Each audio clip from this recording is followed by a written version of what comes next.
Oke, bismillahirrahmanirrahim. Assalamualaikum warahmatullahi wabarakatuh. Sebelumnya terima kasih Bapak Suyanto selaku dosen mata kuliah Sistem Instrumentasi pada kelas B.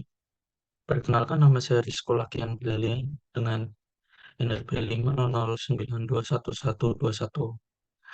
Pada kesempatan sekali ini, saya akan menjelaskan tentang tugas sistem instrumentasi. Yang pertama, sistem instrumentasi ini merujuk pada serangkaian perangkat keras dan perangkat lunak yang dirancang untuk mengukur, merekam, dan atau mengendalikan parameter fisik maupun kimia dalam berbagai aplikasi. Nah, sistem instrumentasi ini dapat digunakan dalam berbagai bidang. Contohnya termasuk industri, penelitian ilmiah, lingkungan, kedokteran, dan masih banyak lagi. Ada beberapa contoh dari sistem aplikasi sistem instrumentasi yang contohnya elliptis, pemantauan suhu, terus habis itu tekanan, aliran kelembaban, arus listrik, kecepatan, dan berbagai parameter lainnya. Nah, komponen dari sistem instrumentasi ini biasanya mencakup sensor atau transducer untuk mengubah sinyal fisik menjadi sinyal listrik yang dapat diukur. Nah, next. Nah, di sini terdapat beberapa instrumentation and process equipment symbols. Nah, di sini untuk yang pertama ada simbol dari heat exchanger, kemudian heater, storage tank, pump, turbine, and compressor. Ini gunanya untuk eh, heat exchanger memanaskan ya, penukaran panas, heater untuk memanaskan laju aliran. Kemudian ada tower, vessel, reaction. Di dalam PFD-PNID terdapat proses input, proses output, valve, dan sebagainya. Kemudian di sebelah kanan ini ada eh, equipment dari sebuah mixer. Gunanya untuk mencampurkan dua bahan kimia ataupun dua, dua atau lebih bahan-bahan kimia lainnya. Contoh dari mixer di sini sendiri ada drum mixer, agitator, helical mixer, inline mixer, dan sebagainya. Kemudian ada kettle. Kettle di sini berguna untuk tempat dari mixer itu sendiri ya. Ya, ada kettle, ada agitated kettle, ada check kettle. Kemudian ada kolom.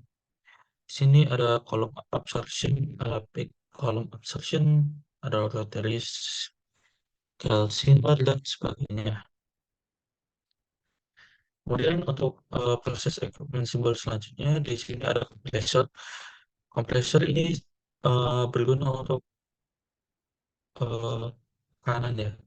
Jadi ada centrifugal compressor, terus turbine terus ada rating compressor, rotary compressor dan sebagainya. Kemudian di sebelah kanannya ada pump. Ini pompa.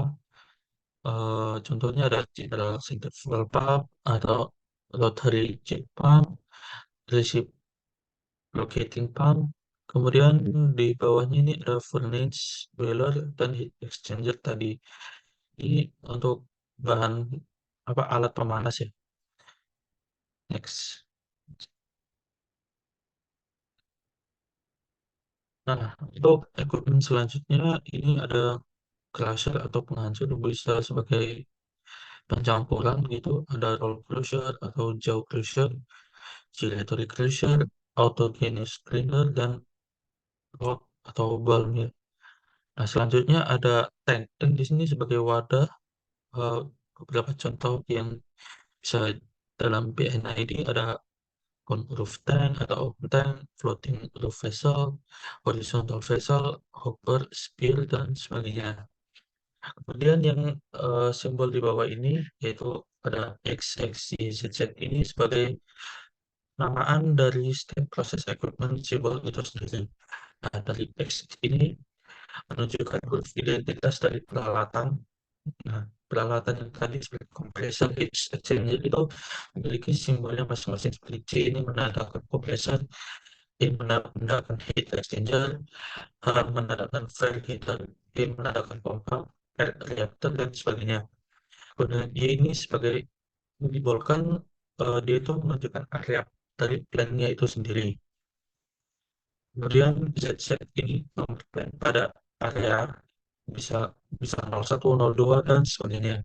Nah, atau B sebagai backup plan. Nah, di sini ada instrumentation process yang equipment-nya ini sebagai line symbol. Ini mungkin secara singkat aja. Di sini ada 15 macam, 12 sampai 15 macam line symbol. Ini untuk supply pressure, ini untuk yang IS ini artinya electronic power supply tadi aliran listrik, kemudian ini aliran hydraulic power, kemudian dari yang ada satu garis belakang ini sinyal tapi masih dalam bentuk undefined jadi masih belum tahu. Kemudian garis dua ini pneumatic sinyal, garis putus ini electronic continuously variable berarti sinyal elektrik kelanjutan. Kemudian ada garis lurus ini biasanya untuk schematic ladder diagram elektrik. Kemudian garis L ini hydraulic sinyal menunjukkan. Kemudian simbol X ini untuk thermal dan kemudian untuk garis begini melengkung ini electromagnetic sinyal. Kemudian di sini ada garis melengkung dan ini sebagai tadi sama electromagnetic sinyal. Terus ada beberapa seperti light, radiation, radio, sound, dan wireless dan sebagainya. Namanya sinyal komunikasi. Kalau sinyal yang terdapat dua lingkaran kecil seperti ini biasanya sebagai ini ya communication link dari PC, PLC atau DCS.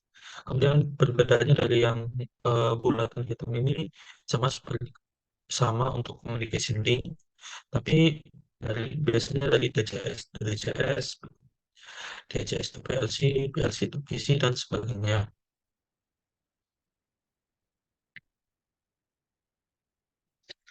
Nah, kemudian di sini ada proses flow diagram. Nah, proses flow diagram ini dia ini menggambarkan lokasi bagian utama dari peralatan dan hubungannya dengan aliran proses antar peralatan. Nah, semuanya ini digambarkan secara simbolis oleh icon atau simbol yang mengidentifikasikan operasi. Oh, nah di sini terdapat eh, proses flow diagram. Yang pertama mungkin saya akan menjelaskan sedikit tentang komponen-komponen yang ada di sini. Yang pertama ini data block ini untuk membuat informasi penting mengenai dokumen gambar dan biasanya ini terletak di kanan bawah. Nah, di data block ini memuat informasi seperti nama plan, tipe, dan nomor dokumen, judul gambar, nomor dari nomor definisi dari PFD, dan informasi siapa yang punya PFD. Kemudian di sini ada main body. Nah, main body ini eh iya, berarti proses utama dari sebuah PFD itu sendiri yang digambarkan secara simbolis dari kiri ke kanan. Jadi untuk membaca PFD maupun PNID itu mungkin itu dari kiri ke kanan. Dan setiap equipment alirannya ini memiliki tag number-nya masing-masing. Tag number itu tadi yang penomoran atau penamaan dari setiap elemen. Kemudian ada call out atau engineering drawing ini merupakan daftar berisi informasi dan spesifikasi dari setiap equipment. Bisa seperti tag number atau nama, tipe, dan ukuran peralatan serta lainnya. Kemudian dipakai merupakan screen table. Nah, screen table ini biasanya menampilkan masing-masing informasi aliran proses yang ada dalam PFD. Kemudian ini contoh PFD ini yang saya temukan. Jadi di sini ada feed time, kemudian feed time ini Di sini isinya terdapat aliran, mungkin eh, seperti flow gitu ya. Kemudian masuk ke valve, kemudian masuk ke heater. Kemudian masuk ke kolomnya tadi yang sudah disebutkan. Kemudian di sini ada yang ke bottom tank, kemudian ada yang masuk ke boiler, panas dan masuk lagi ke eh, di sini. Kemudian ada yang ke mixer, kemudian ke reactor tadi ada yang sebagai produk, kemudian ada yang diolah lagi di reactor. Kemudian itu. Nah, di sini ada aliran yang ke drum, kemudian ke vacuum pump, terus ke compressor ini, terus ke produk tank. Nah, di sini juga ada proses pendinginan dari cooling tower itu untuk mendinginkan fluida yang eh, ada di proses flow diagram. Kemudian PNID-nya. Di sini perbedaan dari PNID dan PFD itu lebih ke laju alirannya seperti ini ya. Di sini dari laju antar aliran komponennya. Di sini mungkin dari yang tadi feed tank. Nah, di sini kan tadi ada langsung ke sini. Nah, di sini cleaning proses. Ada instrumentasinya, ada flow transmitter, ada flow controller, kemudian ini kemudian power, kemudian habis masuk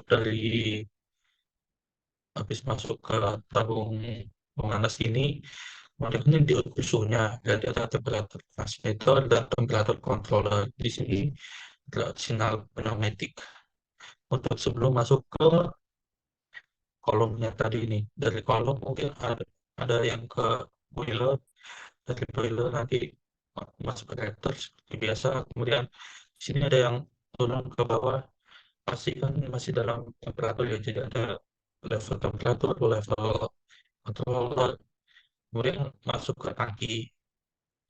Di sini sama ini masuk ke tabung, kemudian ada level transmitter, level controller. Ini masih dalam sinyal pneumatik, kemudian masuk ke valve.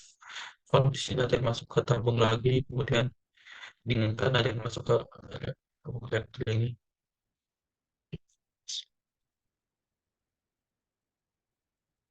Nah, untuk selanjutnya ini ada loop diagram. Saya mengambil loop diagram dari Blue Team Pressure Loop.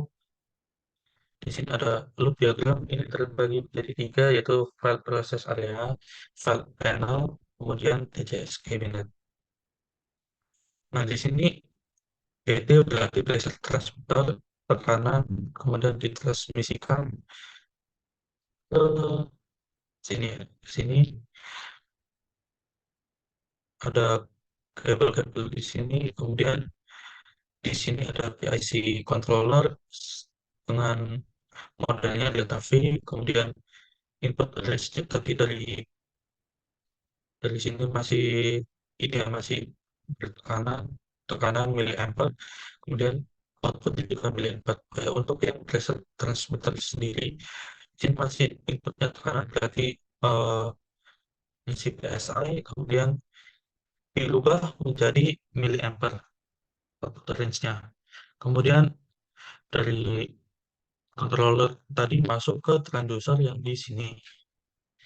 Nah, di transducer ini dari input range-nya ini ya, dari ampere tegangan diubah menjadi tekanan PSI lagi. Jadi 4 dari 20 mili ampere dirubah menjadi 3 sampai 15 PSI. Kemudian dari reducer masuk ke control valve, ini sinyal pneumatik. Masuk ke control valve. Nah, di control valve ini dirubah menjadi tingkat persenan. Jadi dari 3 sampai 15 PSI, dari 0 sampai 100%. Kemudian ada functional diagram.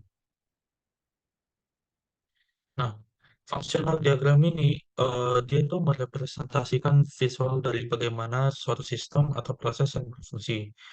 Nah, diagram ini menggambarkan proses aliran informasi atau langkah-langkah yang diperlukan untuk mencapai tujuan tertentu dalam suatu sistem. Jadi misalnya saya mengambil fungsional diagram dari sistem hidrolik. Jadi ini ada frekuensi setting, terus ada kemudian ke kontrol mekanisme, kemudian ke gate, masuk ke turbin, kemudian turbin menyalakan generator. Nah, generator ini sebagai sumber aliran bisa menjadi sumber aliran output dan menggenerasi frekuensi. Kemudian ada loop diagram, loop, ada power transducer dan frekuensi transducer. Jadi kurang lebih governor ini.